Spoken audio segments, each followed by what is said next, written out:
The next guy, we've talked about him a little bit, JJ, that would be Lamar Jackson. You mentioned that touchdown rate from last season. It was 9%, so almost 1 of every 10 passes that he threw last year went for a touchdown, which was insane.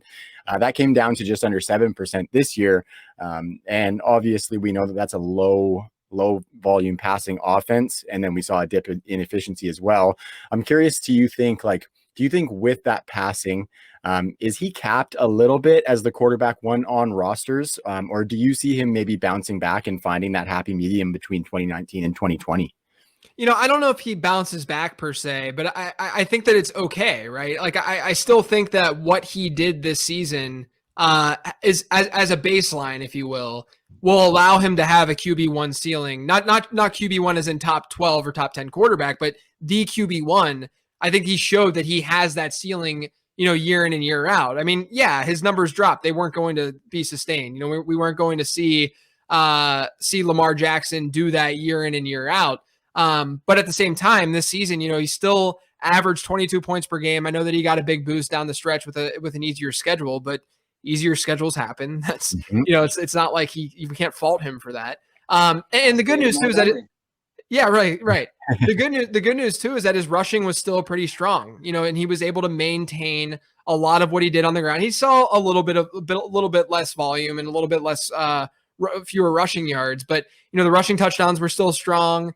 He was still a huge part in that offense in the red zone. So I'm not concerned about him being a QB1. I still think he has that ceiling. And then obviously if they get more weapons, and they beef up the offense a little bit from that perspective, then yeah, I mean, he can have a strong passing ceiling that spikes, and then all of a sudden he's in, that true difference maker range. So yeah, I mean, Lamar, what he does with his legs, that's what's important. And then, if he just has rather than just like a slightly above average season passing, he has a well above average season passing, then you're going to have another unicorn year like we saw in 2019. That's awesome. Yeah, I think it's weird to me because a lot of people are really, really dogging Lamar and they're saying they're off Lamar because of what happened this year. But I think that's a little bit short-sighted in that we don't need 4,500 yards and 40 touchdowns from Lamar. We need 3,000 yards and 25 touchdowns maybe. And Ty, you're talking about all those 350-yard seasons. You give him that 3,025 touchdowns and 800 rushing yards, which is low for him. That's 300 points right there. That's not including rushing touchdowns. Obviously, doesn't include interceptions and fumbles and whatnot. But if he can get anything more than 3,025 passing, as well as 800 rushing yards plus those rushing touchdowns, I think he could be one of those guys that hits 350 multiple more times in his career. And I think it's a little bit early to be off Lamar because we knew what that offense was.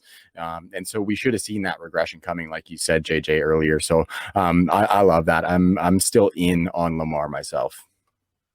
Yeah, you never should be out on anybody who has that range of outcomes, right? That 400-point range of outcomes is just something we're chasing in 2021 all of a sudden at the quarterback position.